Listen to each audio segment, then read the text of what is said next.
Fan de crédit, en partenariat avec la Fédération du courtage en crédit. Bonjour à toutes et à tous, bienvenue sur cette nouvelle émission Fan du crédit.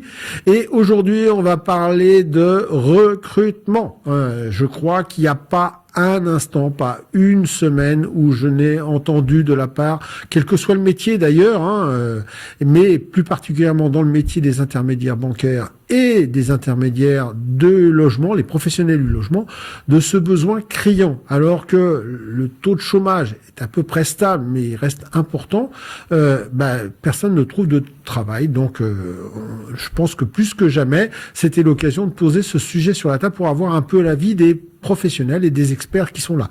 J'ai le plaisir d'accueillir pour en parler Océane Gridel. Bonjour Océane. Bonjour.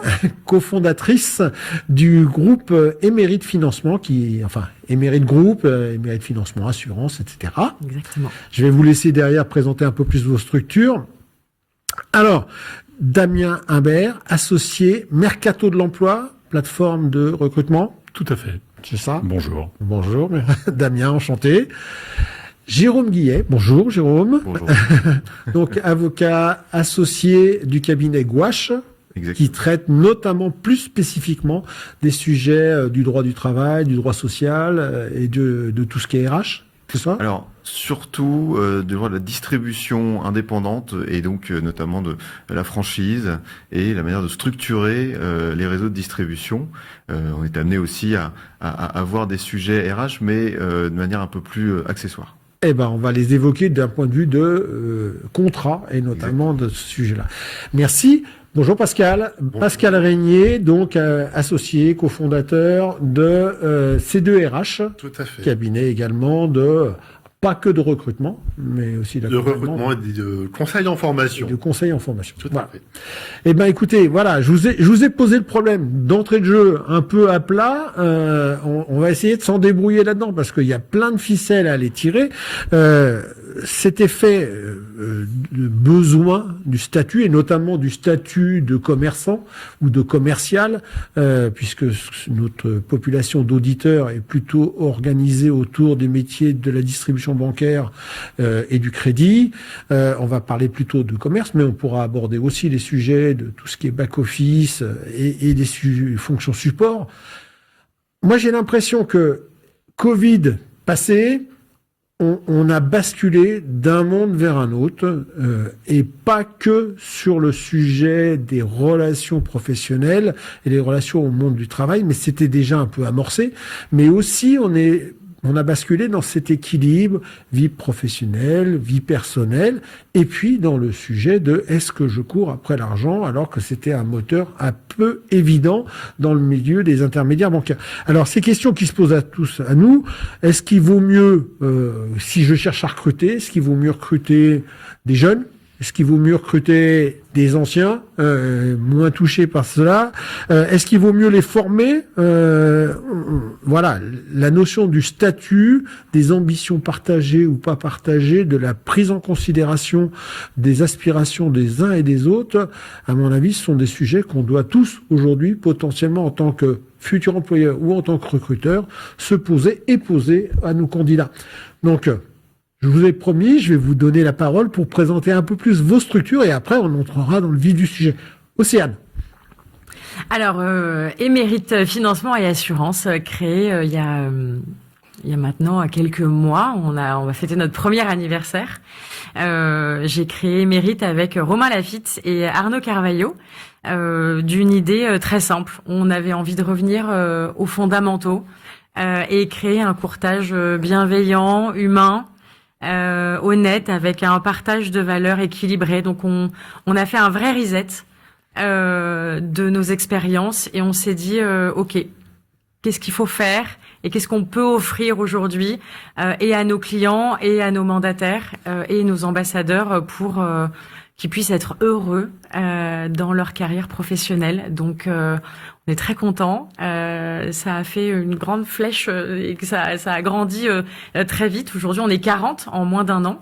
On devrait presque doubler les effectifs en 2026. Donc voilà, on est courtier en crédit immobilier, crédit professionnel et assurance de manière très traditionnelle, mais avec petite touche un peu différente. Donc, c'est pour ça qu'on s'appelle émérite, qui par une longue pratique a acquis une compétence remarquable. Voilà, définition du dictionnaire. On Exactement. peut pas mieux commencer et synthétiser ce sujet-là. La seule femme de la table ronde qui lance le sujet avec un degré assez élevé.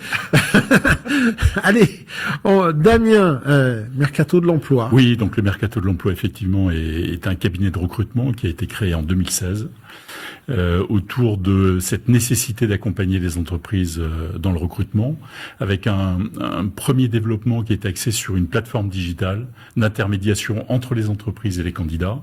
Et très vite, on s'est aperçu que les entreprises avaient besoin, au-delà des outils, d'être accompagnées par des experts, d'où la création du réseau qui a démarré en 2019. Oui, parce que c'est pas qu'une plateforme, c'est un réseau derrière. Un réseau aujourd'hui de 600 recruteurs qui sont répartis sur l'ensemble du territoire avec une organisation, tous les recruteurs sont indépendants, donc avec un réseau MLM qu'on a structuré aussi, avec comme objectif derrière d'identifier des recruteurs experts pour pouvoir accompagner les entreprises et les candidats dans cette nécessité de recruter. Alors, juste une chose, le choix Mercato de l'emploi, alors, même si vous n'êtes pas le fondateur, il y a un moment ou un autre, j'imagine que ça interpelle pour les sportifs. Et on est dans un studio qui est aussi le studio de Radio Sport, donc ça fait appel à ces marchés d'échange ou de transfert. C'est une volonté farouche d'associer la notion de sportif. Alors oui, et au départ, le positionnement en fait était d'envisager les recruteurs comme des agents de candidats. Parce qu'en réalité, nos parcours professionnels font qu'aujourd'hui, on change plusieurs fois de vie, de carrière et de parcours. Donc l'idée était d'accompagner individuellement des candidats sur l'ensemble de leur parcours. Donc avec une notion d'agent plutôt que de recruteur au sens plus traditionnel. Mais cette notion de sport est vraiment ancrée dans notre ADN à tel point qu'on a créé une fondation, la Fondation du Mercato, qui accompagne des sportifs en reconversion. En reconversion, bien sûr. Où vous avez pu voir peut-être, on a beaucoup communiqué là sur le sujet. Et donc là, notre projet de fondation, on est une entreprise à mission. C'était également un élément déterminant dans notre ADN. Et maintenant, d'accompagner aussi des sportifs en reconversion pour les aider derrière dans leur nouvelle vie et leur donc capitaliser à la fois sur leur expérience acquise dans le sport de haut niveau, mais pouvoir les accompagner aussi derrière dans ce changement nécessaire, parce que le parcours de sportifs de haut niveau ne dure qu'un temps, de fait, et donc de les accompagner. Donc le sport, oui, dans notre ADN, d'où le terme mercato au départ, et avec aujourd'hui une évolution sur la fondation qui vise à accompagner les sportifs de haut niveau. Merci. Jérôme, on l'a dit, alors vous m'avez largement repris pour préciser un petit peu ça. Cabinet Gouache, c'est un ensemble d'activités, c'est ça, qui touche à la distribution? Exactement. En fait, le cabinet Gouache on est un cabinet de niche, vraiment, sur le droit de la distribution. Nous sommes aussi une entreprise à mission depuis très récemment et nous contribuons à la mission du développement du droit du commerçant et des intérêts des commerçants. Donc ça, c'est un positionnement très récent, justement, dans ce sens-là. Donc oui, cabinet Gouache, cabinet de niche en droit de la distribution, spécialisé sur les réseaux de distribution et sur finalement tout le cycle de la distribution, donc depuis l'amont, l'approvisionnement et la conclusion de contrat avec les fournisseurs, que ce soit du produit, du service, jusqu'à la mise sur le marché, en passant par évidemment la structuration des réseaux de distribution, la rédaction des contrats, l'application des contrats, et puis parfois la défense, la défense également des contrats, des réseaux, les sujets de conversion de membres d'autres réseaux, on va en parler aujourd'hui. Et donc nous accompagnons environ 300 enseignes dans tous les secteurs d'activité, du service à la personne, à la restauration, à l'industrie. Et nous sommes évidemment amenés à toucher aussi le secteur du crédit. Et nous travaillons avec tout type de structure, que ce soit de la PME, des jeunes réseaux qui se créent ou des sociétés, des groupes qui sont beaucoup plus installés et qui ont des activités de franchise. Donc à titre personnel, moi je suis membre expert de la Fédération française de la franchise, FFF.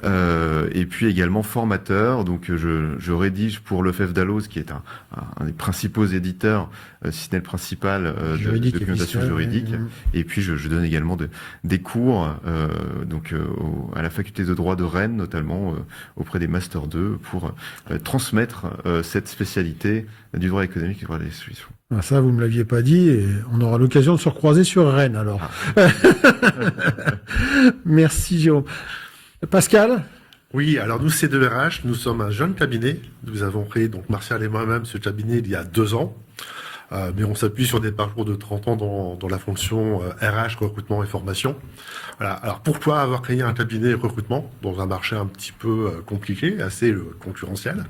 On a voulu apporter des éléments de conseil, avant tout, auprès des entreprises. On challenge énormément les décideurs, les patrons d'entreprises, et on prend la mission que si vraiment on est en confiance, si on est aligné sur un certain nombre de choses. Donc on reste un cabinet à taille humaine. On est 4 personnes à travailler aujourd'hui dans la structure. Donc on est sur des liens de proximité avec les entreprises. On intervient sur des fonctions commerciales, corporate, sur toute la France. Voilà, aussi bien dans les services que dans le domaine industriel. Salariat, non salariat? En termes de recrutement? Oui. Les deux. Les deux, mon capitaine. Donc, ça peut être des statuts libéraux ou plutôt des salariés. Voilà, bien plutôt sur des profils de salariés. D'accord. Alors, merci pour ces précisions. Alors, on l'évoquait un petit peu tout à l'heure, la notion de besoin de recrutement, etc. On a vécu, puisque je vous l'ai dit, hein, notre audience, elle est plutôt composée d'intermédiaires bancaires et éventuellement de conseillers bancaires, mais on a vécu une année 2025 en rebond, heureusement, après une année 2024 référentielle catastrophique. Ça veut dire qu'aujourd'hui, on a des réseaux qui cherchent à recruter pour absorber cette reprise d'activité, d'autres réseaux qui se sont créés eux aussi, pour pouvoir faire sécession ou, comme en ce qui concerne Océane, voulant mettre l'accent sur leur touche personnelle par rapport à ça. Est-ce qu'on est encore... Je sais pas, je vais aller vers peut-être Damien. Tiens, allez. Est-ce qu'on est encore un peu sur cette notion de je recrute une personne parce qu'une personne elle fait 100 000 balles. Excusez-moi pour la vulgarité de mon propos, mais X. Si je multiplie par X fois la personne, ça fait 100 000. J'ai lu il y a pas longtemps des commentaires sur le réseau professionnel LinkedIn, des gens qui mettaient en avant ça et d'autres qui leur tapaient à bâton rompu dessus. C'est quoi l'objectif aujourd'hui quand vous avez, parce que sur Mercato de l'emploi, vous avez de la demande sur notre métier, c'est quoi l'objectif dans les demandes qui vous ont faites? Alors déjà, effectivement, pendant longtemps, on cherchait un producteur qui avait déjà un chiffre d'affaires existant.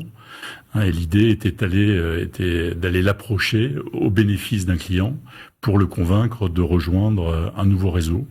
Et là, effectivement, en fonction de la production existante, on déterminait sa seniorité et sa valeur quelque part. Ça, c'est un sujet qui s'est un peu délité avec le temps, je trouve effectivement, parce que déjà le simple transfert, et là on est dans un sujet de transfert, le simple transfert ne fait pas la réussite toujours. Parce que la capacité à fidéliser des clients et à les conquérir est vraiment l'élément déterminant souvent pour accompagner le développement d'une entreprise. Donc le sujet, il est peut-être aussi dans aujourd'hui quelle est la vision, pourquoi on recrute, pour quelles raisons on recrute. Est-ce que c'est effectivement pour derrière développer le chiffre d'affaires à court terme, et donc là c'est l'acquisition de nouveaux clients. Et le fait de recruter quelqu'un qui a déjà un portefeuille n'est pas toujours suffisant. Alors c'est un élément de son expérience, de son expertise, mais c'est pas toujours suffisant parce que il y a certains réseaux en fait qui sont très fournisseurs de leads entrants Et on peut être de lead ou de notoriété. Hein. alors de Les notoriété deux ou de peuvent lead, aller, effectivement, et qui peuvent derrière accompagner. Et on retrouve ça un peu dans tous les métiers, hein, mais dans ce métier d'intermédiation où il faut identifier. Alors le délai moyen. Je suis pas expert de vos métiers, mais je les accompagne depuis de nombreuses années, et je crois que le rythme moyen d'acquisition d'un bien immobilier, c'est à peu près 8 ans. Ça veut dire qu'un client qui a fait appel à un courtier va revenir sur le marché à titre personnel 8 ans après, en moyenne. Je crois que c'est... Je sais pas si ça a changé. C'est ce qu'on appelle la duration, et effectivement, Voilà. on est avec un tout petit allongement, j'en parlais dans une autre table ronde, tout petit allongement, on est entre 8 et 10, voire 12 en secteur distendu, avec une tendance au rétrécissement sur les secteurs hyper urbanisés. Mais effectivement, c'est la duration. Mais ça veut pas dire que le client, il est que client pour sa résidence principale. Il peut avoir d'autres besoins. Et du coup, les éléments déterminants, c'est bien sûr la qualité de la relation qu'on arrive à mettre en place avec son client, et qui est un particulier, même s'il peut être entrepreneur également, mais en tout cas, c'est souvent pour des acquisitions d'un bien particulier. Donc cette capacité à accompagner la personne est un élément déterminant, bien sûr. C'est derrière aussi la capacité à générer de la relation, parce que c'est un environnement où le fait d'être capable d'identifier des prescripteurs est un élément vraiment important. Les agents immobiliers, les notaires, enfin tous les prescripteurs qui peuvent exister. Donc en fait, ça nécessite un certain nombre de qualités qui sont beaucoup plus larges que simplement le constat de la production. Après, sur les seniors, ceux qui sont matures, qui connaissent le métier, qui ont un portefeuille de clients, le sujet souvent, c'est pourquoi ils changeraient.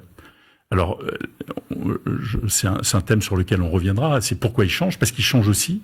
Hein, ils sont pas complètement fermés à un changement, mais en tout cas, le fait de changer massivement d'un réseau à l'autre pour pouvoir développer un nouveau réseau, en fait, c'est une partie du recrutement qui est vraiment un recrutement de niche et qui permet pas, en tout cas, un développement important. Donc, je trouve aujourd'hui la tendance de fond qui fait écho aussi à deux phénomènes pour moi. Il y a le sujet du Covid, effectivement, où il y a eu certainement une prise de conscience, et une réflexion de fond qui a été assez généralisée. Mais après, il y a aussi un marché qui a été touché vraiment fortement, alors qu'il a vraiment prospéré pendant de nombreuses années, et qui a été compliqué, le marché de l'immobilier, et par voie de conséquence le marché de l'intermédiation et du crédit, avec en plus un positionnement des banques qui est devenu un peu plus compliqué aussi sur le fait de faire appel ou non à des intermédiaires. Donc voilà, ce qui fait qu'il y a eu quand même un changement de fond. Et pour répondre à votre question, je pense qu'aujourd'hui, c'est plus les qualités humaines qui sont des éléments déterminants, et ces qualités humaines et d'engagement ne sont pas liées à la seniorité des personnes. On peut être très dynamique et très engagé, quel que soit l'âge. Là, c'est plus des éléments liés à la personne, et du coup, on revient sur pourquoi on est intéressé par ces métiers, le sens, et en quoi se rencontrent en fait à la fois les entreprises qui recrutent dans leurs valeurs, dans leurs projets, et les personnes qu'elles font venir. Et c'est là où parfois le malentendu peut se poser. On va y revenir, effectivement. Moi, c'est des sujets qui me parlent énormément aujourd'hui, mais on va y revenir juste après. Alors, est-ce que cette tendance-là, elle est généralisée, ou est-ce qu'elle est liée à certaines zones? Pascal, toi aussi qui as une vision un peu de partout, est-ce que c'est plus vrai sur Paris, Île-de-France ou Lyon, ou c'est plus vrai partout? On retrouve les mêmes tendances au niveau national. J'ai pas vu de disparité entre l'Île-de-France et la province. Maintenant, c'est vrai que la seniorité, c'est pas ce qu'on met en avant. Pour moi, recruter dans le courtage crédit, c'est avant tout une personnalité. C'est aussi la persévérance. C'est ça qui fait la différence. Ce sont des commerciaux, certes, techniciens, pourquoi pas, mais avant tout, il faut avoir l'envie, d'accord? On est sur des profils qui sont quand même attirés par le gain, et quand on prend des profils expérimentés, la première question qu'on nous pose, c'est combien le taux de rétro? Donc il y a aussi une surenchère, mais hallucinante, sur des taux de rétro. Quand on parle de taux à 90%, mais comment fait l'agence pour vivre? Voilà, donc il y a des vrais sujets. Aujourd'hui, recruter, que ce soit des salariés ou des mandataires, on les trouve différemment.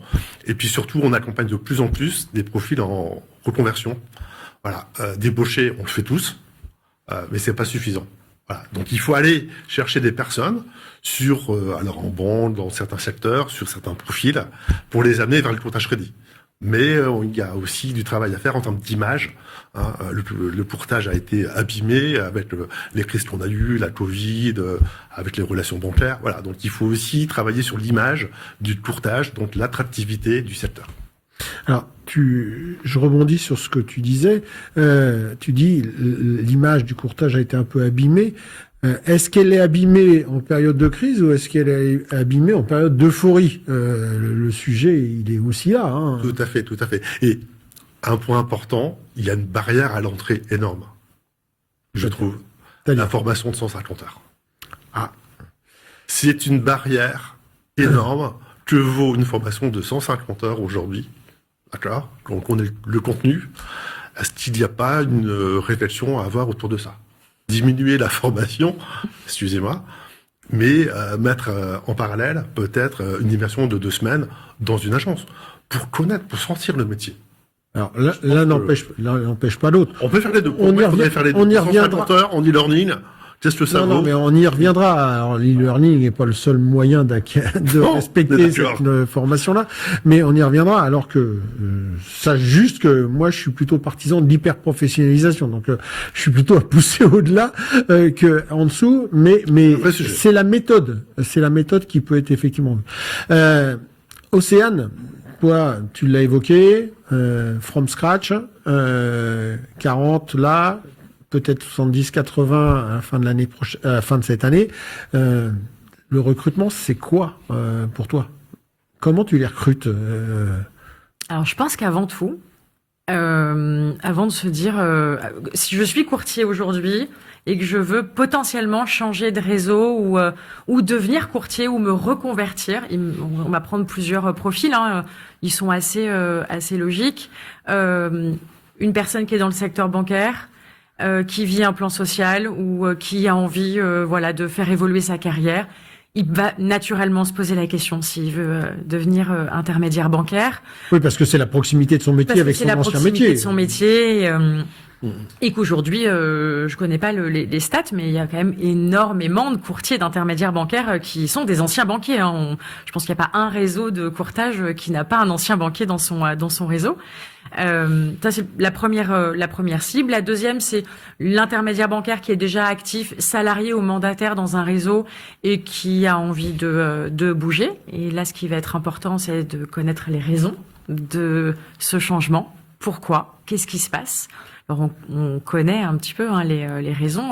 La rémunération, tu as entièrement raison, Pascal, mais aussi les changements de directoire, de gouvernance.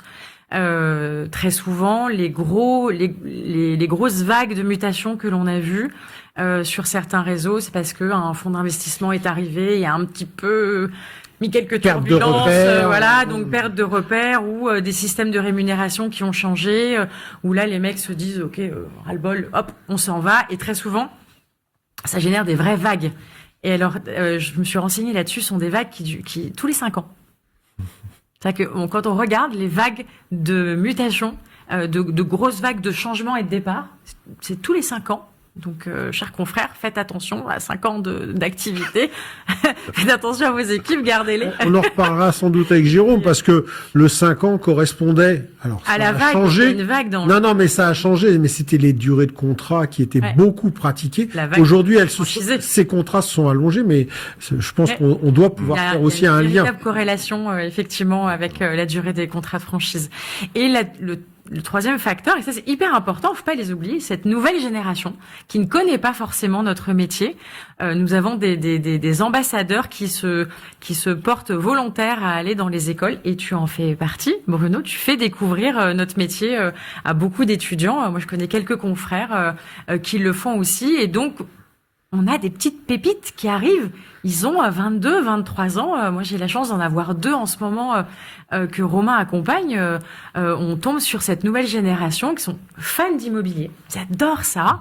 Ils ont envie de gagner leur vie. Ils sont un peu ambitieux. Ça percute bien. On sent que ce sont quand même des jeunes hommes et des jeunes femmes qui sont plutôt motivés et qui se lancent. Et c'est marrant parce que ce sont des communautés complètement différentes. Et là, on a une vraie remise en question à avoir. Parce qu'en fait, ils ne viennent pas forcément pour l'argent, ils viennent pour avoir du sens. Ils viennent pour offrir la propriété à leurs clients. C'est-à-dire que la notion commerciale est pas du tout la même. Et c'est fascinant de les voir travailler parce qu'en fait, ils ont une approche du métier qui est pas du tout la même. La rémunération, c'est la cerise sur le gâteau pour ces personnes-là. Alors que les seniors, c'est quoi le com? Oui, un peu comme on a vécu il y a quelques années. On arrivait dans une enseigne, ça dépend. Donc Combien de conventions vous avez? C'était un des sujets qui était posé. Et aujourd'hui, c'est combien t'as de banques, combien tu payes. Voilà. Et donc, une clause de concurrence. Ça, c'est arrivé après. Et en plus, avec des difficultés, mais là, je pense que Jérôme saura aussi nous donner quelques éléments par rapport à ça. Ce que je retiens de ce que vous dites là, c'est que effectivement, il y a des sujets de commission, il y a des sujets de sens, etc. Mais j'ai pas entendu dans vos propos les sujets d'image, d'organisation, d'animation, d'accompagnement. Est-ce que ça fait partie des questions qui sont posées par les candidats et est-ce que ça fait partie des questions que vous, en tant que recruteur, vous posez d'ores et déjà à vos entreprises clientes? Alors, je sais pas, Damien. Oui.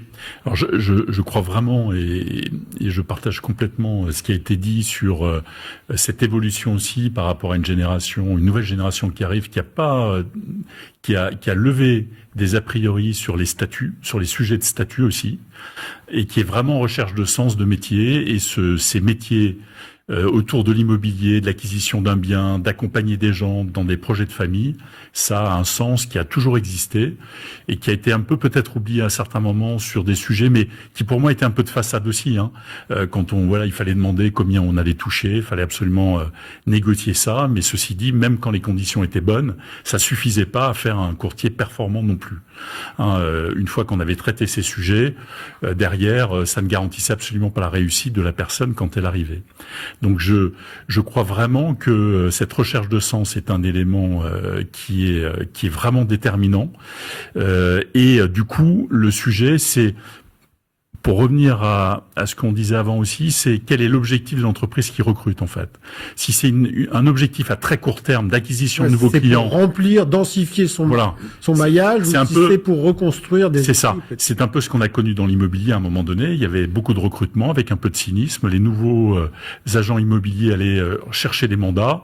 Ils restaient pas nécessairement très longtemps. Ils étaient pour certains salariés, d'autres indépendants. Ils faisaient rentrer des mandats et on savait qu'un mandat était vendu à 70% par un autre agent immobilier du réseau ou de l'agence. Donc il y avait un espèce ça pouvait être une stratégie même. On faisait rentrer du monde, il y avait l'acquisition de nouveaux mandats et derrière ça faisait du chiffre d'affaires, mais ça faisait pas en tout cas une politique à long terme dans le recrutement. Donc aujourd'hui effectivement, toutes les questions liées autour de quel est le projet que vous proposez, comment vous allez accompagner ce projet, c'est vraiment des éléments déterminants. Et je crois que recruter, c'est pas séduire, c'est pas raconter une histoire à quelqu'un sur le moment pour le convaincre de venir absolument, mais c'est derrière, je crois qu'il y a de la sincérité. C'est faire matcher des intérêts sincères, de chaque côté, sincères, et sincèrement exprimés. Et les parce limites. Que le sujet, il est là. Et les limites peut-être existantes aussi. Je crois que les gens sont capables de les entendre aussi quand on leur exprime sincèrement les choses et quand on veut les embarquer dans une histoire, dans la durée. Et oui, comment on va les accompagner? Comment on va faire en sorte que derrière, effectivement, ils réussissent, que ce soit sur les sujets de formation, sur les sujets d'accompagnement. C'est vraiment des éléments déterminants.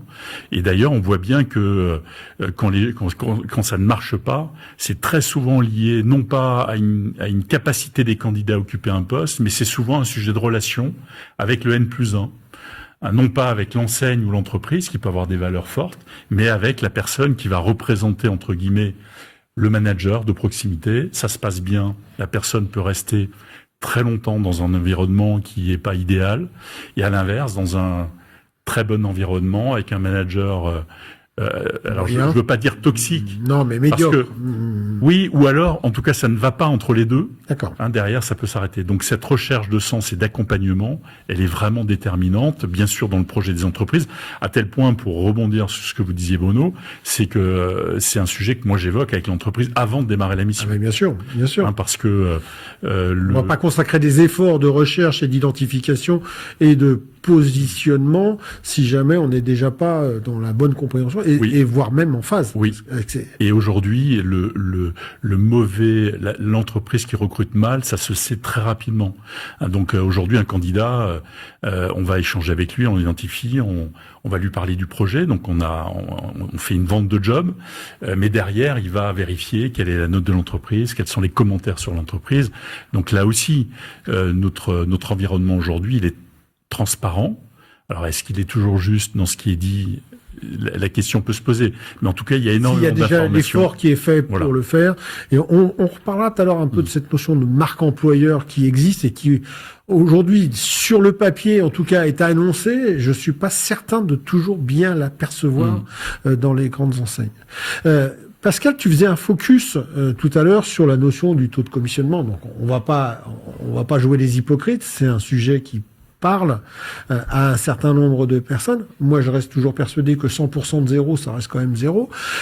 Mais au-delà de ça, dans tous ces cas, est-ce que c'est pas parce que on a vécu des structures qui surpayaient ou payaient très largement? Je vais pas faire de qualificatif et de jugement sur le niveau de commissionnement, mais par rapport à un certain nombre de prestations qui n'étaient pas mises en avant. C'est-à-dire que aujourd'hui, moi, j'ai en tête forcément des enseignes que j'ai côtoyées ou que je connais bien, où la personne, elle dit « Oh, j'en ai marre, on me prend trop, je ferai le double sans eux », sauf qu'ils oublient que à côté, ils ont la publicité, ils ont la notoriété qui vont mettre des temps à passer, ils ont des locaux, ils ont des choses comme ça qui sont mis à la disposition. Dans tes clients, toi, aussi bien entreprise que mandataire ou salarié, à quel moment ce sujet-là intervient? Et est-ce que si c'est sujet pris qui arrive tout de suite, tu constates pas que c'est quand même quelque chose qui va assez rapidement à choper? Alors, le sujet intervient rapidement si on a affaire à des personnes qui sont déjà dans le métier. Voilà. Et pour changer d'enseigne, c'est souvent la première question qu'on me pose. C'est combien? Mais le combien n'est pas calculé de la même façon d'un réseau à un autre. C'est qu'est-ce qu'on y met derrière. D'accord? Des locaux, des frais commerciaux, l'accompagnement, les outils, etc. Ok. Donc le taux, c'est un vrai sujet. Maintenant, tu as des réseaux qui payent très bien, enfin certaines agences payent très très bien. Quand je dis très bien, c'est au-delà de 85%, d'accord. Et d'autres qui sont à l'inverse à 40. Voilà, j'ai vu il y a peu de temps 40%. Donc voilà. Après, c'est ce qu'on apporte en plus. Certes, donc moi, lorsque j'ai des taux un peu légers par rapport au marché, je mets en avant peut-être les qualités du manager, des valeurs, pourquoi on recrute, tout un environnement, les conventions bancaires, les réseaux de prescripteurs, etc. Okay. Donc pour justement ne pas focaliser uniquement sur le taux de rétro. C'est un vrai sujet, surtout pour des personnes en poste. Aujourd'hui, ils sont quand même plutôt frileux à changer, sauf quand on tombe sur des plans sociaux dans le secteur bancaire. Là, ok, c'est peut-être plus facile, mais il y a d'autres pas que dans sujets. le secteur bancaire. Non, moi, j'ai ça. des enseignes nationales de courtage qu'on fait banqueroute il y a pas si longtemps que ça. J'en ai deux en tête, dont des importantes. On est d'accord. Oui, non, mais on est d'accord. Donc voilà, il faut pas vraiment uniquement focaliser sur le taux de rétro, mais c'est souvent une question qu'on nous pose assez rapidement. Ok, alors je vais en rebondir sur Jérôme qui n'a pas eu beaucoup l'occasion de parler jusqu'à présent. Justement, cette notion de recrutement par débauchage, moi je suis toujours très étonné. Alors à la fois parfois par la légèreté des gens, mais des deux côtés, hein, parce que parfois le recruteur, lui, prend certaines précautions, mais c'est le recruté qui, du coup, est un peu léger. Et puis la deuxième chose, c'est que je ne sais pas si on peut vraiment en parler assez longuement, mais il y a une évolution de la jurisprudence par rapport notamment aux non-salariés sur ces sujets-là, ces sujets de clause de non-concurrence qui quelquefois accepté, quelquefois reconsidéré. On est toujours sur une jurisprudence, notamment en termes de franchise, qui tarde sur une jurisprudence européenne. Il y a peu de transcriptions françaises. On est donc plutôt avec ça. Est-ce qu'on peut faire un bilan de ce sujet-là sur le débauchage, justement? Et on va pas parler des salariés, on va parler des non-salariés. Bien sûr, oui, effectivement, ce sont des sujets passionnants mais complexes, effectivement. Le sujet, c'est toujours l'équilibre des libertés. D'un côté, la liberté d'entreprendre pour l'indépendant, lorsque c'est un salarié, donc la liberté de travailler, et puis de l'autre côté, quand même, une protection des intérêts de la part du contractant qui souhaite qu'on protège ses investissements, qu'on protège sa clientèle. C'est légitime, mais est-ce que pour autant c'est une justification suffisante de la limitation de la liberté d'entreprendre? C'est justement tout le sujet du droit, de la loi et de la jurisprudence qui est rendue en application des textes. Alors, on parle ici de la clause de non-concurrence, la fameuse. Alors, la non-concurrence, elle peut s'appréhender à la fois pendant la durée du contrat, et puis le vrai sujet, c'est postérieurement à la durée du contrat. Pendant la durée du contrat, elle est plutôt admise. Sa validité est plutôt admise. Alors, on parlait tout à l'heure de la durée des 5 ans. Il se trouve que c'est justement dans la réglementation européenne la durée qui fait que lorsqu'on n'est pas dans un contrat de franchise, mais dans un contrat assimilé au contrat de franchise, mais qui ne permet pas la transmission d'un savoir-faire, c'est la durée limite au-delà de laquelle on n'aura plus une présomption de licéité de la clause de non-concurrence. Et donc, on retrouve justement cet indicateur des 5 ans qui est très intéressant. Mais globalement, pendant la durée d'un contrat, que ce soit un contrat de franchise ou un contrat assimilé, on va estimer que oui, on peut opposer à son partenaire une clause de non-concurrence et on peut être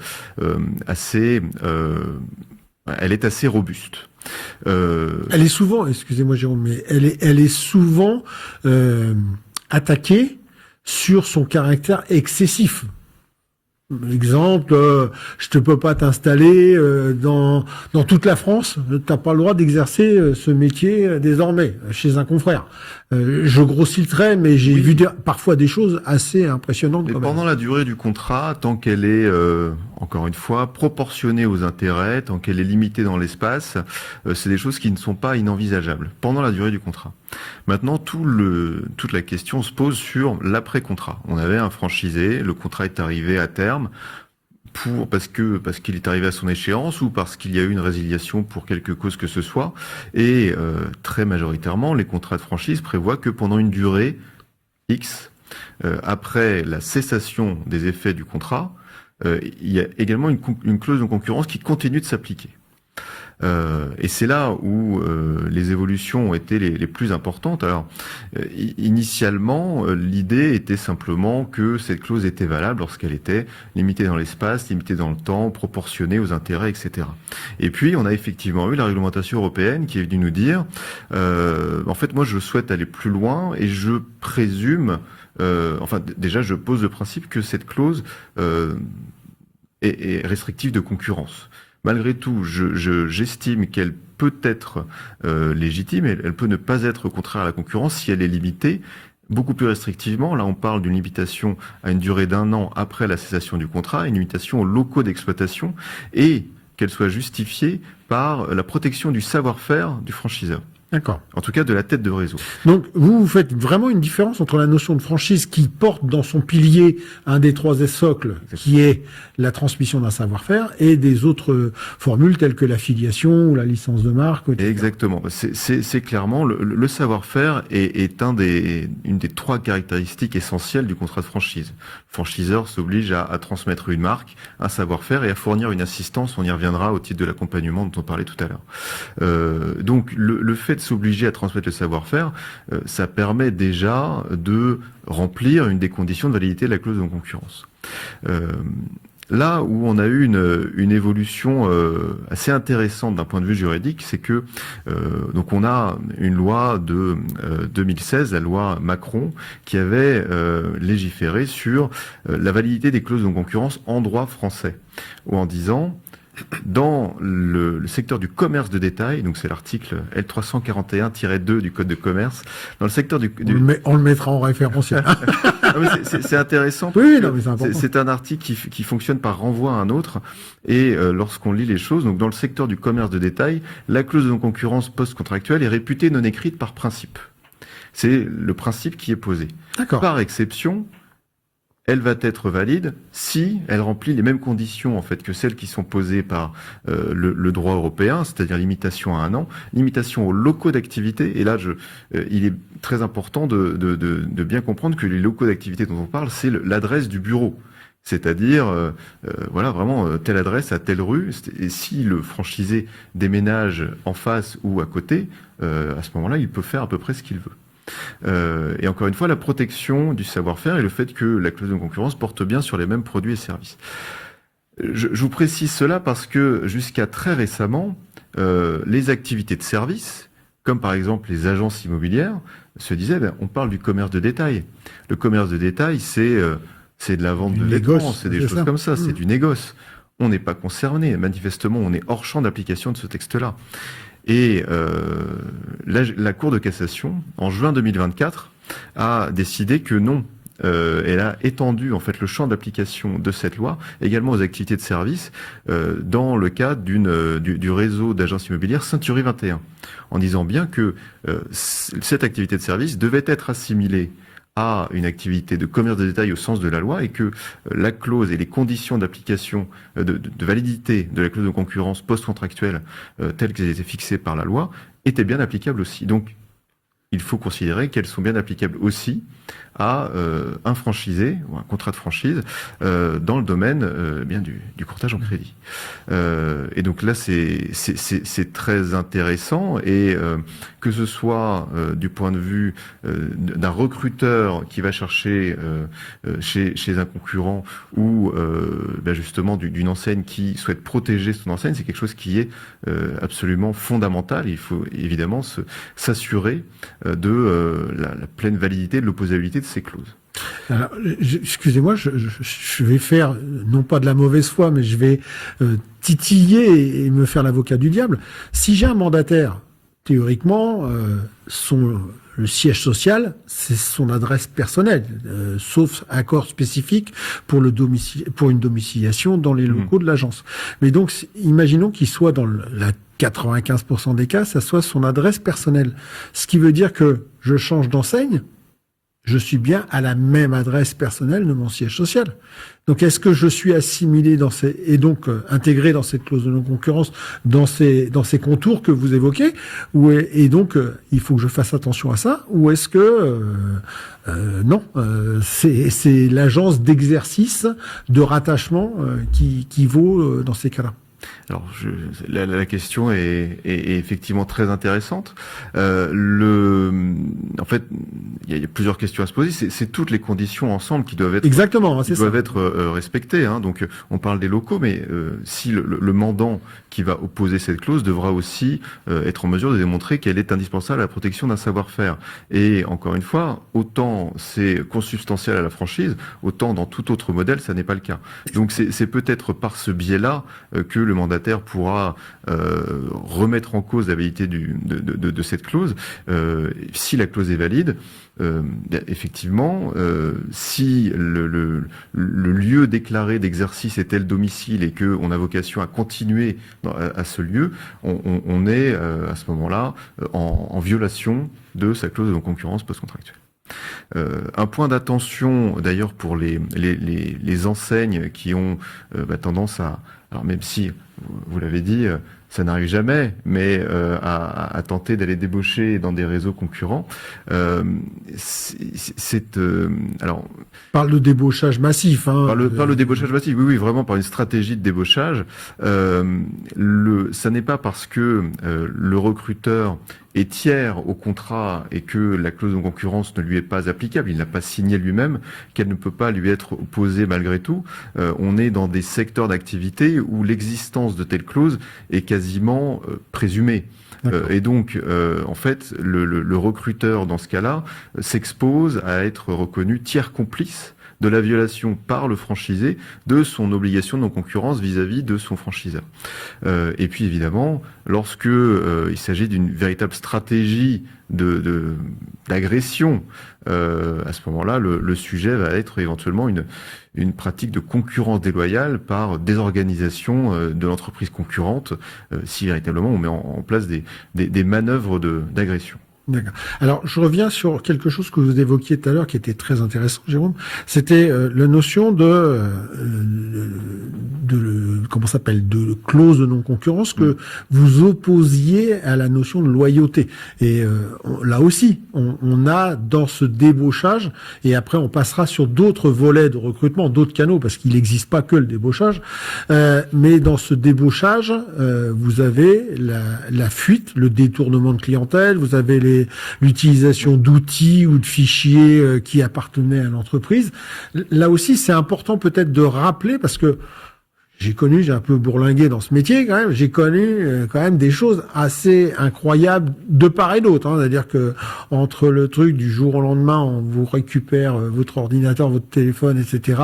Et on vous paye pas les coms sur des dossiers qui sont générés ou en cours. Et puis le deuxième où la personne, elle a tout copié et elle part et en fait elle fait la même chose 30 minutes plus tard qu'elle a quitté le seuil de l'agence. Donc elle est où cette frontière et peut-être rappeler, parce qu'autant dans le droit du travail, en tant que salarié, la notion de restitution, loyauté, voire même parfois, selon les degrés de fonction, imprescriptible vis-à-vis de l'ancienne entreprise. Dans d'autres cas, on n'est pas forcément dans ce sujet-là, et en tout cas, le rapport avec la loi n'est pas le même. Elle est où vis-à-vis des indépendants ? Alors vis-à-vis des indépendants, le principe reste quand même la liberté dans les actions.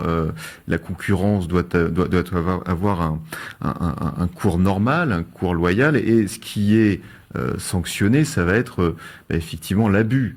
L'abus, donc la déloyauté dans la manière de concurrencer, dans la manière d'agir, d'exécuter ses obligations. Alors là, on est dans un schéma où, par hypothèse, il n'y a plus de contrat.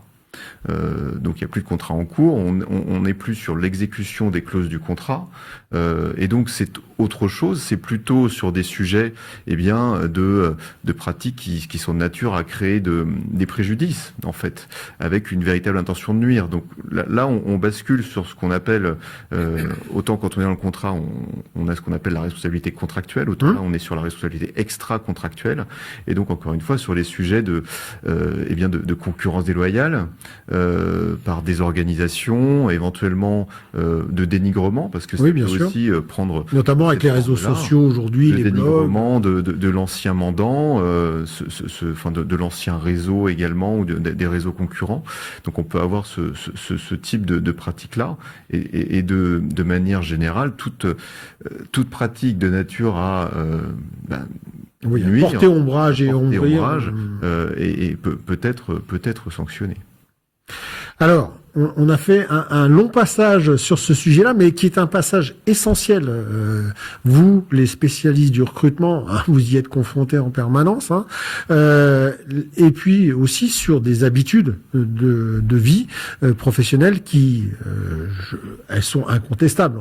On les a tous croisées à un moment ou à un autre. Elles sont plus ou moins efficaces, elles sont plus ou moins nuisibles, mais en l'occurrence, elles ont été pratiquées ou elles se pratiquent encore.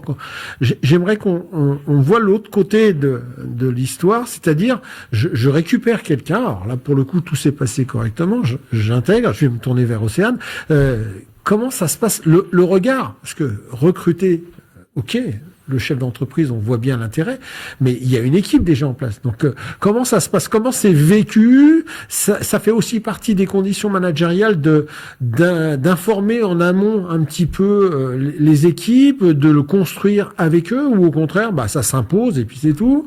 Là aussi, on a un peu tout vu dans ce marché, quoi. Alors, je pense que tout dépend de l'entreprise employeur. Je pense qu'il y a des vraies disparités aujourd'hui dans le monde de l'intermédiation bancaire dans sa méthode de recrutement. On va avoir des réseaux qui ont un besoin de recrutement. Je vais penser au réseau MLM, par exemple, où là, qui est une incompatibilité d'humeur entre le mandataire de Strasbourg et le mandataire de Brest. Bon, il n'y a pas trop de sujets. Vous allez aussi avoir des réseaux de franchise qui, eux, vont avoir besoin de développer des territoires géographiques. Donc, en fait, s'il faut quelqu'un à Clermont-Ferrand, on va essayer de trouver quelqu'un à Clermont-Ferrand. Ça va pas avoir d'impact avec Lille. Puis, il y a des réseaux plus petits où la compatibilité des humeurs est hyper importante. Et surtout, le processus d'intégration qui, aujourd'hui, pour moi, est fondamental. C'est-à-dire que quand on recrute un mandataire ou un franchisé ou une licence de marque, déjà, il faut qu'on s'assure que la personne qui est en face de nous sache vraiment ce qu'elle souhaite. Est-ce qu'elle est capable d'être mandataire? Parce qu'être mandataire aujourd'hui, c'est aussi être Chef indépendant, d'entreprise. chef d'entreprise, parce qu'il va porter sa compta, il va porter ses charges sociales. Donc, est-ce qu'il est prêt à être mandataire? Est-ce qu'il veut plus? Est-ce qu'il veut plutôt être franchisé ou licencié ou sur d'autres modèles? Est-ce qu'il veut être complètement indépendant? Est-ce qu'il est prêt à porter l'enseigne qu'il va rejoindre? Il y a aussi maintenant des réseaux où on va porter les conventions bancaires, mais on va pas porter l'enseigne. Puis il y en a d'autres où l'enseigne est importante parce qu'on va y mettre un panneau et puis on va s'appeler réseau X ou Y. Donc ça c'est important. Et je pense que le recruteur comme le recruté doit avoir une totale transparence dans ses ambitions et dans sa manière de fonctionner et de s'intégrer. Donc, tu parlais de marque employeur tout à l'heure. Effectivement, je pense qu'aujourd'hui, c'est primordial d'avoir une marque employeur et de pouvoir proposer de vrais outils, de vrais services et une prestation. Surtout quand on a des mandataires, il y a un partage de valeurs qui s'opère. Et ce partage de valeurs, il faut effectivement le justifier. Si on dit je te paye 50 et tu peux utiliser la photocopieuse et les bureaux, bon, ok. Et alors que si on propose un parcours d'intégration à son arrivée, une rencontre avec les autres personnes. Nous, par exemple, chez Emerit, une personne qui arrive chez nous, avant de signer son contrat, elle vient faire un petit vie ma vie pendant 3-4 jours. Et elle va rencontrer nos ambassadeurs en province. Quelqu'un qui s'installe et qui nous rejoint en province, elle rencontre tous nos ambassadeurs de province et ça doit matcher. Et moi, si mes ambassadeurs, mon ambassadrice de Bayonne ou celui de Montauban me dit pas, moi je te le valide, j'y vais pas. Et la compatibilité est hyper importante. Ce que je disais tout à l'heure en introduction, on se choisit, c'est l'humain. C'est-à-dire que on peut être un super producteur, je vais être un peu vulgaire, si c'est un gros con, qui vienne pas, hein. Enfin, il reste. Mais si c'est quelqu'un qui fait 4-5, qui fait 3-4 dossiers, qui est hyper bienveillant, avec qui ça match parce qu'on se dit, il est solaire, elle est géniale. Il y a un zing, quoi, il y a un truc qui se fait. Là, pour le coup, l'intégration va se faire beaucoup plus naturellement. La personne va être hyper contente de nous rejoindre. Nous, on va être aussi heureux de l'intégrer. Donc, on va aussi s'investir dans son intégration. Quelqu'un à qui on signe un contrat et on lui dit, bah, ton bureau, c'est là, ton outil informatique, c'est là, et ton secteur de prospection, c'est ici. Bah, ça peut être vite décevant. Alors, il y a des petites attentions qui sont toutes bêtes. Oui, l'intégration, la formation, ouais, c'est ça. le jour de son arrivée, le onboarding, il est primordial aujourd'hui, surtout avec cette nouvelle génération qui est très attachée. Nous, c'est un truc tout bête, mais un jour, on a offert des suites Émérite, parce qu'en fait, on trouvait que c'était sympa, mais ils adorent, ils sont hyper contents, ils se baladent dans la rue, ils ont leur sac, leur machin. Donc, en fait, tout ça, toutes ces petites attentions, au-delà de la formation et de l'accompagnement, je trouve qu'elle est hyper importante aujourd'hui parce que soit on a une nouvelle personne qui a besoin d'avoir du sens et donc d'intégrer un réseau, soit une personne qui quitte un réseau et qui a besoin de courage. Et si on l'aide pas dans ce courage en lui disant « je te rassure, avec nous ça va bien se passer », tu vas avoir cette formation, ces outils, ces locaux, ces conventions bancaires, là, ça se passera beaucoup mieux. Mais la préparation du recruteur et du réseau est primordiale. Si on n'a pas une bonne animation commerciale structurée, je parle pas, on va pas boire des cafés, hein. C'est la vraie animation commerciale. Ça, c'est ce que j'appelle la QVT à la méthode moderne, ça. Voilà. J'ai le café, j'ai le baby-foot, j'ai le machin. Et je relève par les contre, t'es quand même viré dans voilà, leur tissu. exactement. Je pense que c'est très important pour les recruteurs d'avoir une véritable vision de ce qu'ils veulent faire et de ce qu'ils veulent apporter pour que les personnes qui les rejoignent soient en accord. Et ça, c'est pas toujours clair. Donc, je pense que pour les personnes qui veulent changer de réseau, qui veulent devenir intermédiaires bancaires, posez la question aux personnes que vous allez rencontrer avant de les rejoindre. C'est qu'est-ce que vous me proposez? Qu'est-ce que vous me garantissez? Et qu'est-ce que vous n'êtes pas capable de me promettre? Et ça, je pense que c'est une question qui est très honnête, mais on doit être capable aujourd'hui, en tant que recruteur, de dire, je ne peux pas te promettre ça. Si quelqu'un dit, je te promets tout, ouais. Ça, c'est comme les gonzesses en boîte de nuit. Ça peut faire peur à 5h du matin quand on allume. Je te laisse à tes propos. J'ai pas envie d'avoir affaire à certaines C'est moi qui ai le droit. Alors Pascal et Damien, est-ce que justement dans le cadre de ces recrutements que vous réalisez, vous avez aussi des remarques sur le taux de retour, c'est-à-dire des gens où c'est un échec, c'est-à-dire qu'en fait ça matche pas comme c'était prévu. Alors en général, il y a de la mauvaise foi des deux côtés. Quand c'est comme ça, c'est la personne m'avait dit ça, elle a pas fait ça, et l'autre m'avait promis ça, et j'ai rien eu. Comment vous l'analysez, et c'est quoi les sujets qui en général font achoper ces recrutements? Je sais pas, l'un ou l'autre. Pascal. Ce que Océane dit, c'est très important, l'intégration, l'onboarding, savoir pourquoi on recrute quelqu'un, d'accord? Donc ces sujets-là, il faut les évoquer au-delà du taux, on a parlé du taux, mais c'est encore plus important, avoir du sens, des valeurs. Pourquoi je vais rejoindre une enseigne, d'accord? Et plus l'employeur, plus le cabinet, nous allons travailler sur ces dimensions, plus on va sécuriser le recrutement. Et nous, en tant que professionnels du recrutement, on doit être vigilants sur ces aspects-là, et surtout, on doit suivre les candidats. Une fois qu'ils ont commencé, en tant que mandataire ou salarié, on est là aussi pour les suivre, pour les conseiller. Nous, ça fait partie de la mission. Voilà, on s'engage pendant quelques mois pour les accompagner et puis donner éventuellement des conseils. Voilà, la communication, l'intégration, ce sont des sources, voilà, de réussite pour que ça marche bien. Après, quand ça marche pas, parce qu'on l'a vu aussi, c'est justement, il n'y avait pas eu ces échanges. On était juste sur des aspects financiers, de rétrocession, voilà, combien ça va me rapporter. Ce n'est pas suffisant. Si on n'a que ces sujets-là, on est voué quand même à avoir des échecs. Très bien. Alors en complément de ça, je pense que déjà le candidat dans la phase de sélection, alors là on l'a passé, mais dans la phase de sélection, il veut des preuves en réalité aujourd'hui. Pas des promesses, il veut pas être séduit, il veut des preuves aujourd'hui très concrètes de comment c'est organisé, qu'est-ce qu'on lui propose et quel est le parcours. Et à l'inverse, une fois qu'il a intégré, il faut que ce qui lui a été présenté, vendu, on va dire. Ouais. J'imagine que le terme vendu a été volontairement écarté. Alors oui, parce que je pense que dans la situation, quand on veut faire venir quelqu'un, on a envie de le convaincre. Voilà, donc je mets un peu de réserve parce que c'est un peu facile de réduire ça simplement à de la vente à ce moment-là. Mais en tout cas, il faut que le candidat, quand il intègre le réseau, il retrouve ce qu'on lui a dit de ce qui allait se passer et que ça se concrétise. C'est-à-dire que si on lui a dit, il y a des rituels, il y a des organisations, il faut qu'il les retrouve effectivement. Et je crois que l'élément déceptif, c'est de se dire, on m'a dit des choses qui ne sont pas avérées, qui ne sont pas mis en place concrètement. Après, Océane parlait de rituels. Je pense que les rituels sont importants. On parle d'onboarding. Je pense qu'un autre rituel important qu'on néglige parfois, c'est l'outboarding. C'est-à-dire que quand le candidat part... Oui, c'est pas forcément qu'on est fâché. Alors c'est surtout qu'en tout cas, avant qu'il parte, il faut remettre en place une relation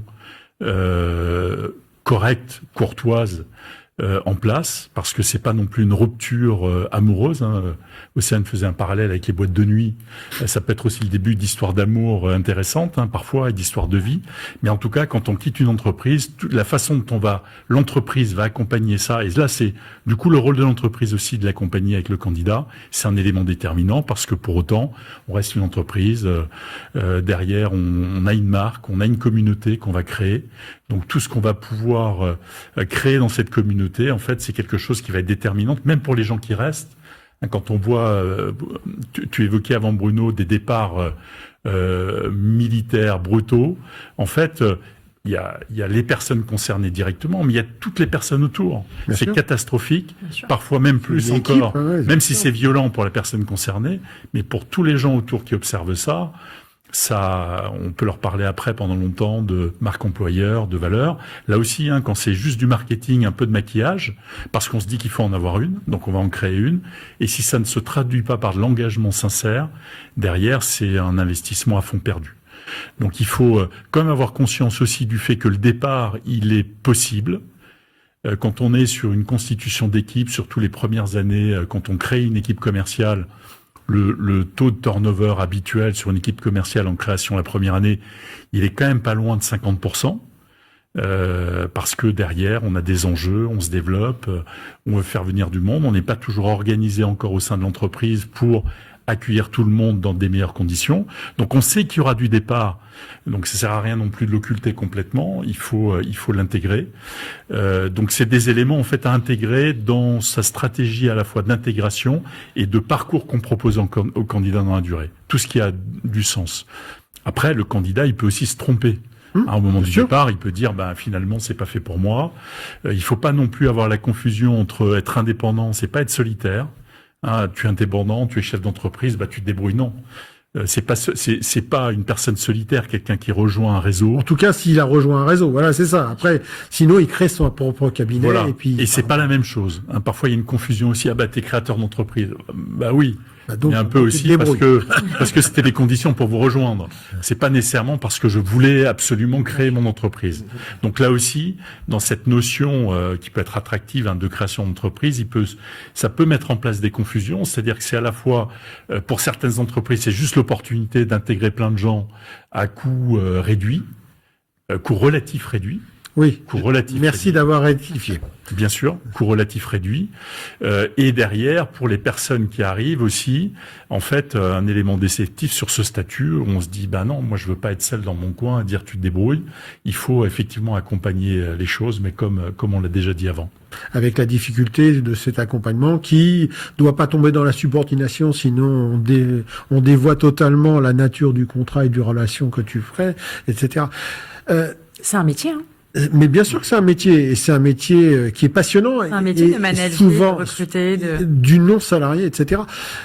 Jérôme, et vis-à-vis là pour le coup, du commerce associé, est-ce que ces sujets de déception, alors ils sont souvent mis en avant au moment d'une rupture, on va dire pas très amiable, où on a dressé un dossier qu'on a constitué avec toutes les preuves à charge, pardon. Ça, dans le bon sens, ça sera plus audible. Mais est-ce que effectivement il y a aussi ce sujet-là, et dans les missions d'accompagnement que vous avez sur les réseaux, est-ce que les créateurs, les porteurs de ces projets, ils ont en tête qu'il va y avoir des étapes dans leur constitution avec des moments où oui, c'est un peu des fusées spatiales, c'est-à-dire qu'il y a un premier étage qui va partir au bout d'un moment, il y a un deuxième étage, et puis on en garde un petit poil, mais c'est pas forcément les premiers. Oui, mais comme je disais tout à l'heure, dans le contrat de franchise, l'accompagnement, alors ce qu'on appelle l'assistance technique et commerciale, est vraiment l'un des 3 piliers du contrat de franchise. C'est une des obligations fondamentales du franchiseur. Donc, j'allais dire, c'est pas souvent qu'on rencontre le sujet, c'est systématiquement. Lorsqu'il y a des frustrations, lorsqu'il y a une difficulté du franchisé, systématiquement, il va estimer que son franchiseur va être défaillant dans la fourniture de cette assistance technique et commerciale. Et c'est un vrai sujet. Alors, il faut l'organiser, cette assistance technique et commerciale. Il faut l'organiser, effectivement, comme vous l'avez dit, aux différents stades du contrat. Donc, on a l'onboarding, ce qu'on appelle l'assistance initiale. Alors, on y met ce qu'on a vocation à fournir. Maintenant, ce qui est très important lorsqu'on rédige les choses, lorsqu'on rédige les contrats, c'est que ce qu'on écrit, il faut s'y tenir. Évidemment, on fait ce qu'on dit. On dit ce qu'on fait, on fait ce qu'on dit dans les contrats, nécessairement, sinon c'est une faute.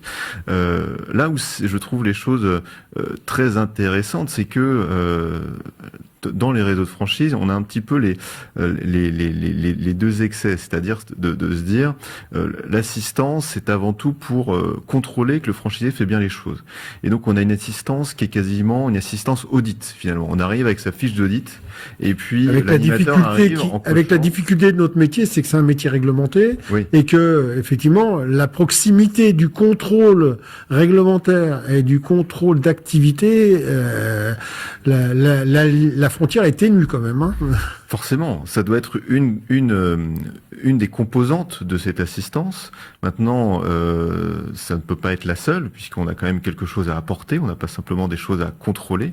Et donc, il faut trouver la juste mesure entre ce côté simplement on va prendre un café, on discute sans véritablement de contenu, et puis l'aspect je suis là comme auditeur, comme contrôleur. Et donc le contenu de cette assistance et cette marque employeur est un vrai challenge et vraiment un élément de fidélisation au sein des réseaux qui, pour le coup, n'est pas du tout juridique. Le juridique va simplement tenter d'exprimer les choses, tenter aussi d'exprimer les choses tout en laissant la possibilité à l'enseigne d'évoluer, parce qu'on le disait tout à l'heure, les contrats notamment de distribution de franchise peuvent avoir une durée relativement longue, 5 ans et plus. La vision qu'on a au jour de la signature du contrat de notre assistance et de ce qu'est une bonne assistance va peut-être elle-même évoluer. Et donc, il faut s'engager à faire quelque chose de concret, tout en se laissant la possibilité de le faire évoluer. Donc c'est là où est toute la difficulté, finalement. Avec une tendance quand même à partager, c'est-à-dire à faire collaborer le réseau, les non-salariés, alors non pas dans une subordination du coup avérée, mais dans une participation de la vie de l'enseigne, de la marque, de l'activité. Ça participe totalement des éléments d'assistance. On a, la plupart des réseaux organisent. Oui, il y a la fameuse convention annuelle, il y a mais il y a des choses qui sont beaucoup plus en plus petits comités, avec des vrais comités de partage. Donc oui, ça s'organise totalement avec un échange au niveau horizontal et puis également de la redescente un peu plus verticale. Les deux doivent être combinés pour que ça fonctionne bien. Alors, on arrive bientôt au terme de cette table ronde. Il y a un sujet sur lequel je voudrais qu'on passe un petit peu rapidement parce qu'il n'est pas forcément le plus prégnant, mais on a beaucoup parlé effectivement des indépendants, donc le mandataire chez nous, bien évidemment. On a peu parlé des salariés. Il pourrait y avoir. Il y a d'autres formes de collaboration qui existent. On pense au participatif, à des franchises participatives. On pense à des scopes, des groupements. Dans le statut salarié, il y a un statut qui est pas utilisé ou quasiment pas. Je suis très étonné, c'est le statut de VRP aujourd'hui, qui peut très bien se conjuguer d'ailleurs avec notre métier réglementaire, et qui peut là pour le coup conjuguer les peurs du statut totalement indépendant avec une part variable, etc. Est-ce que c'est parce que les gens n'y pensent pas? C'est parce qu'ils n'ont pas la culture de ça? Comment ça se passe, Pascal? Tu as été sollicité? Absolument pas. Nous, on intervient sur des profils de mandataires, dans le comptage crédit. Parfois, la porte est ouverte pour du salariat, mais de façon très marginale. Jamais on m'a évoqué d'autres statuts ou d'autres attentes. Jamais. Alors j'ai pas non plus été non mais t'as pas été proactif par rapport à ça, mais non, pour moi c'est pas des sujets évoqués. C'est basique, c'est binaire, c'est soit mandataire, TNS, soit salarié. Éventuellement salarié, si tu viens déjà avec tous tes clients, avec ton portefeuille, ok. C'est tout. Alors, pendant assez longtemps, en fait, quand on ouvrait des missions, on les ouvrait à la fois sur un statut salarié et un statut indépendant. En disant, en fonction du profil, on prendra sur l'un ou l'autre. Dans les faits, dans la mise en œuvre, en réalité, il y avait un objectif clair qui était plutôt de recruter des indépendants. Maintenant, pour répondre à ta question, Bruno, je pense que peut-être des parcours hybrides, hein, tu penses peut-être à ça aussi. On peut intégrer des gens dans un premier temps sur du salariat pour les conforter, pour les former, les monter en compétences, puis après les faire basculer sur avec la difficulté du droit social, et je ferai parler Jérôme par rapport à ça. Oui. Je confie la même mission et je passe d'un statut de salarié à tout ça. Il y a des requalifications par l'URSSAF qui traînent dans le coin, hein, ça c'est sûr. Hein. mais ça peut aussi, entre guillemets. En tout cas, alors c'est inversement plutôt. Hein, non, c'est dans ce sens-là. C'est mandataire pour devenir salarié, éventuellement. Non. Ouais, non, c'est plus simple, ça. Oui, mais c'est plus simple. Oui, c'est plus simple. Oui. Mais je laisse finir Damien, excusez-moi. Du coup, en tout cas, le sujet du statut, alors à la fois, je trouve il s'est beaucoup ouvert, avec des gens de plus en plus. Alors, il y a à la fois la nécessité qui fait loi, la nécessité du marché, notamment sur des profils en reconversion, qui sont quand même beaucoup des profils salariés à l'origine, seniors. Qui sont eux en reconversion, en recherche de projets. Mais en tout cas, et puis après sur la jeune génération, une vraie ouverture sur les statuts. Donc en tout cas, imaginez des façons un peu différentes d'accompagner les gens sur ces métiers. Hein. Vous aviez peut-être en tête aussi le portage salarial, qui est une autre possibilité. Alors, hein, il y a des entreprises. Aujourd'hui, il y a un flou juridique qui est porté. Je t'avoue qu'au niveau de la fédération, c'est un sujet qui est discuté en ce moment sur la commission, et on le fait d'ailleurs avec nos amis du monde de l'immobilier, parce que eux aussi ont été assujettis à ça, avec des réponses oui, avec la nécessité de juridiques la carte qui sont très ambiguës. Il y a le blocage de la carte professionnelle dans le domaine immobilier. Alors, il n'y a pas que ça. Il y a aussi la tolérance de le fait. Et puis, il y a aussi les structures de portage qui sont un problème. C'est-à-dire qu'elles ne sont pas forcément sur la France ou sur la zone euro. Donc, pour des questions, là, pour le moment, purement sociales et fiscales.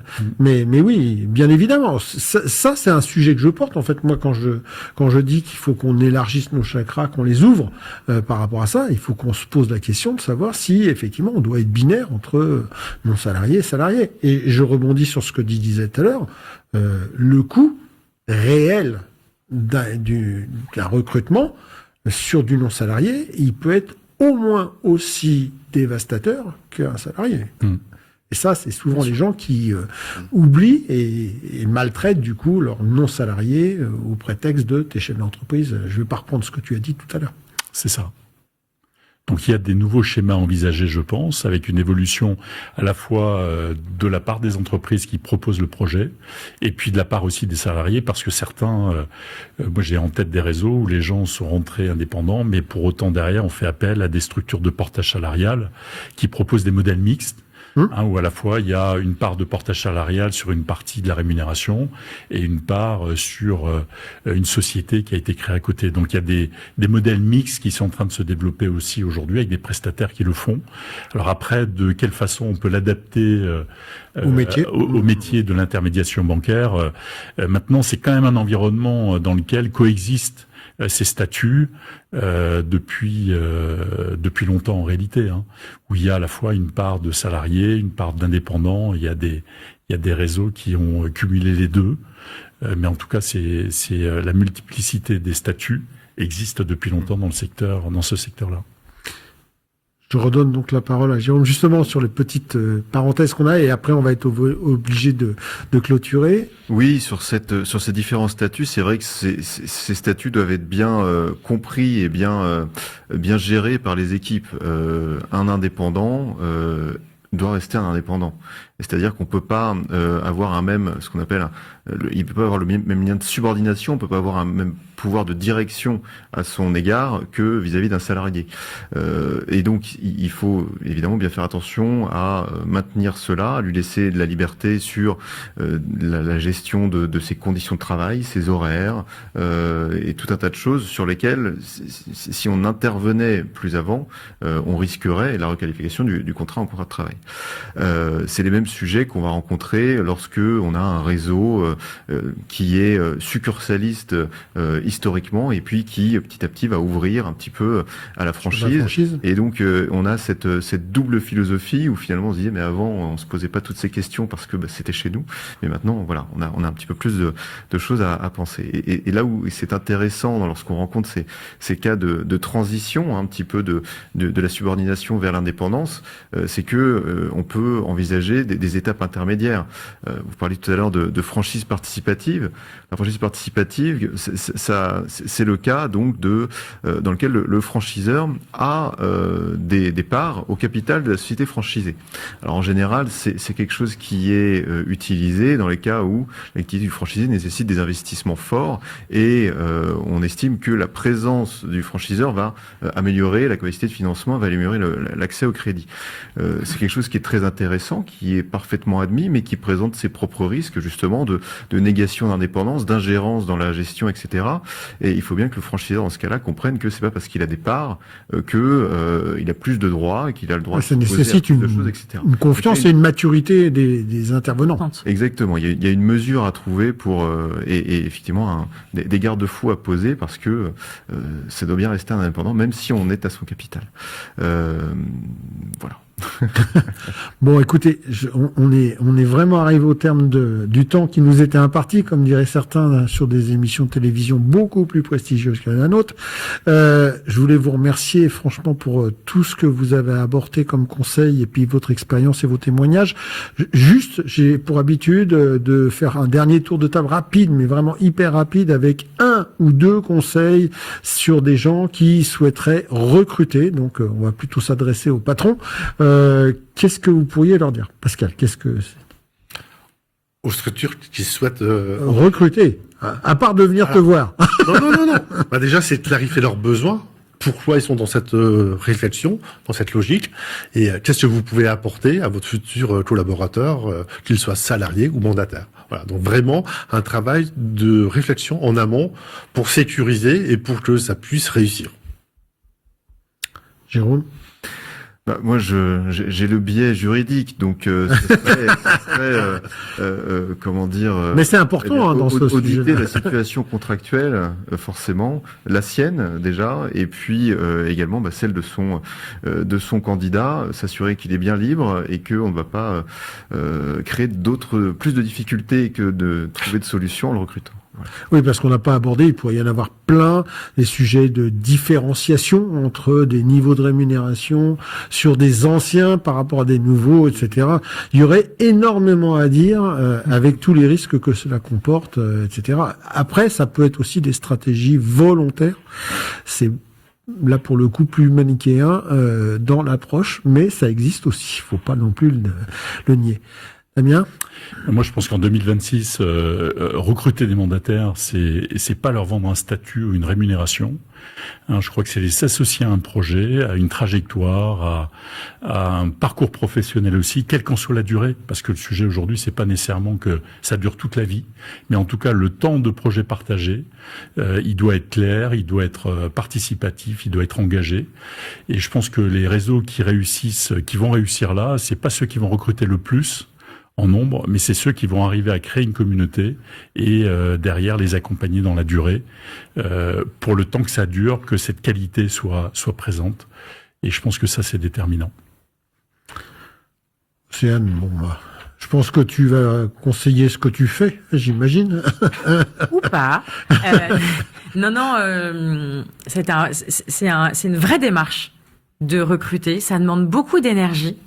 Donc moi, je vais plutôt conseiller à mes confrères d'être dans cet engagement.